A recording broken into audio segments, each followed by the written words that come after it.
Welcome back to this episode of the vlog. Those that watch regularly will know it's been quite a long time since we put the last vlog out, and there are good reasons for that, which I'll talk about a bit later on. But for now, last time we left you we were waiting for our BSS examination, and I'm pleased to say we passed with flying colours. So it was time for us to head off again on a little mini break, this time to the Welford Arm, and boy did we pick a windy day to do it. It was 45 miles an hour when we actually left the marina, but I was quite relieved that by the time we got to the water point at Crick, things were a little bit calmer. I'd have preferred it to be slightly less windy to do the U-turn in the boat, but we got round okay and we didn't hit the sides.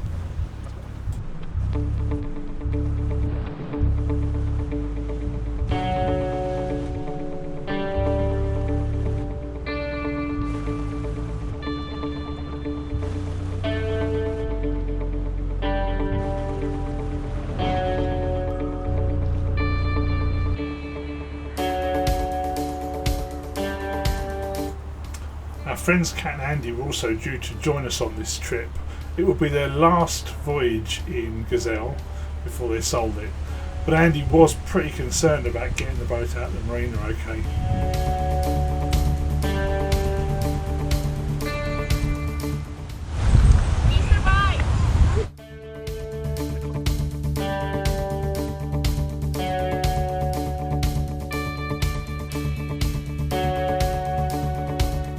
As it happens, there was nothing to worry about. Andy managed to manoeuvre easily and we were soon heading on our way to the first stop.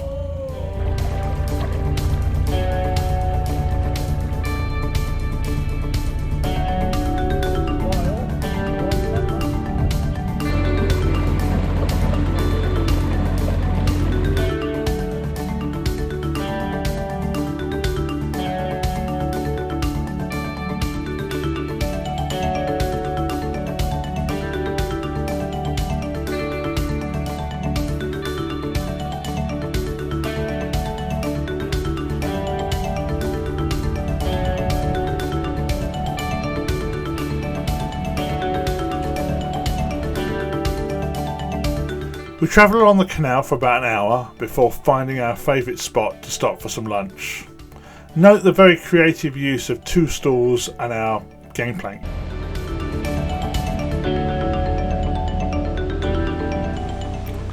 After lunch we set off again, winding our way north through the rural countryside.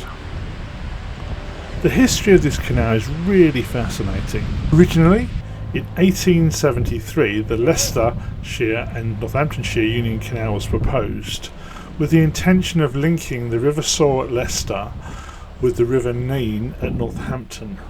Unfortunately, and after only 4 years, the company ran out of money, having only reached Debdale. Concerned with the lack of progress, the Grand Junction Canal Company was granted permission to build a new canal. This would link the Leicestershire and Northamptonshire Union Canal to the Grand Junction Canal at Norton. Benjamin Bevan was appointed as the engineer, and it wasn't going to be an easy task. The terrain was very undulating, and in the Crick area the ground was found to be very unstable and not suitable for tunnelling. Despite this, 2 tunnels were actually completed, one at Husbands Bosworth and the other at Crick itself. Being on high ground, another challenge was the lack of water. Eventually the solution was found by connecting a reservoir at Welford to the canal, giving rise to the Welford Arm. The result of all this means that today we're left with 21 miles of lovely twisty canal, lock free between Foxton and Watford.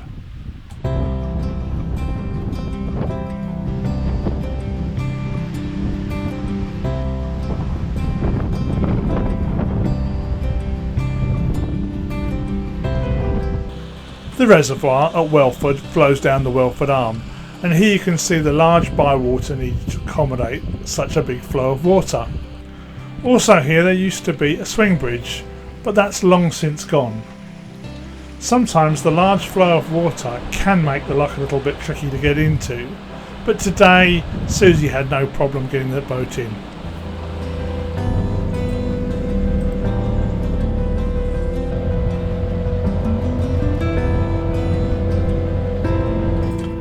As we were leaving the Welford Arm, I spotted this boat ahead and it looked vaguely familiar.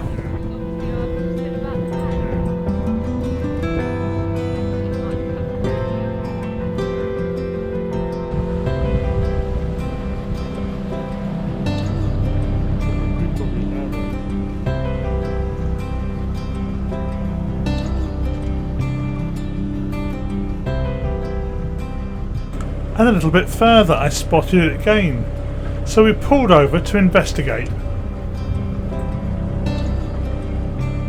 It was of course none other than the celebrity Roxy from the Facebook page Roaming with Roxy.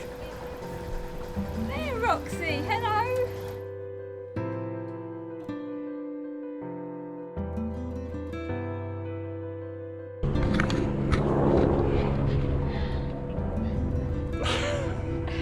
How cool is that? There you go. I kept saying to Carson, I really hope we meet Roaming with Roxy's parents. She's been after an autograph. I kept on telling her jobs don't write. You're lovely, aren't you? Look at that, hello. Oh, look! Hello. You're famous, you're so famous. And so the weekend was drawing to a close. It was time for us to head back to the marina. Thankfully, the wind was nowhere near as strong as it had been on the Friday when we left.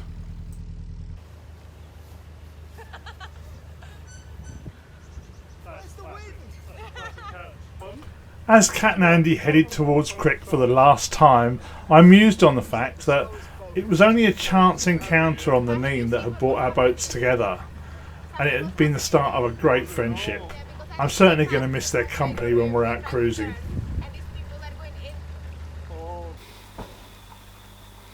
Right, I said to you at the start of the vlog that we would tell you why we've not posted in such a long time, and so here goes. It was around about December when Susie went for a routine mammogram, and unfortunately it wasn't the results we were hoping for. No, not at all. It was a bit of a shock, really. It was just a routine thing. Had no symptoms, no suspicions. Just a routine mammogram, and I was in kind of two minds as to whether to go, because having had a few cysts previously, I'd already been checked out, but the routine one popped up and I thought, well, I ought to go. And sadly, yeah, it was a bit of a shock really when the result came back mid-December that they found cancer on my left, in my left breast. And so then the process started, ready for me to have a lumpectomy, and that was going to be taking place in January, in the January 21 that would be. And then they decided that they would do some more tests just to be thorough, which I really appreciated. I had an MRI scan on Boxing Day, of all days, but we weren't really doing much else because it was COVID anyway, and we couldn't see anybody, so it was nice to be seen nice and quickly. So we popped back up there on Boxing Day, and again, no suspicions at all. Had the MRI scan, and then the bad news came that I had cancer on the other side. So I was already then scheduled to have my operation for the cancer that they'd already discovered. So the whole thing would be done at the same time, and then late January I was in for my operation. It was quite a difficult time. I mean, Kent actually at that time was in a much more serious lockdown than a lot of the rest of the country, so we weren't allowed to see anybody at all. We'd had Christmas Day, just you and me. Yeah, it was the time of the Kent variant. The Kent variant, yeah, so that was pretty awful. And in fact, on the day Susie went in for operation, all I could do was drop her at the sort of the drop-off point. I wasn't allowed to get out of the car and go in with her or anything, and that was No, I was dumped outside of the hospital like luggage. And I felt like a taxi driver. So it was pretty horrendous. And then it's amazing how much things like that do knock you for six and do sort of affect you a lot. I know, certainly from my standpoint, it's something that played a lot on my mind, not just at the time but also afterwards, thinking what had happened if we had decided not to go. So you decided not to go for the scan for fear of catching COVID. It was a pretty difficult time.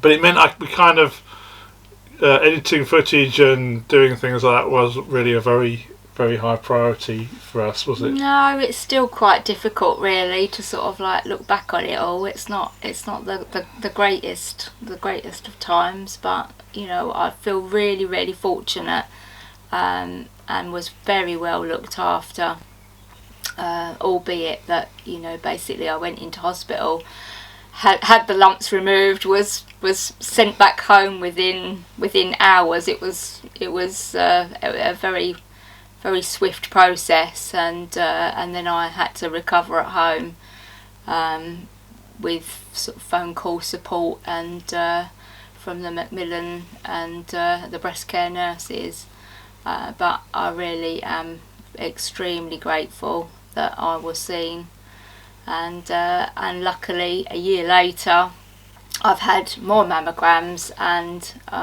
this year so far, fingers crossed, everything is okay, and I will be checked now for the next 5 years, and they've popped me on some lovely medication which makes me rather warm, so we have to keep the fan nearby. I have my trusty fan, which I need. So it's good you met some new people there as well during the process. It was good to have some sort of support of some other people which were going through the same thing, definitely. which was nice. Yeah, I've kept in contact with people that were in the same ward, in the next bed.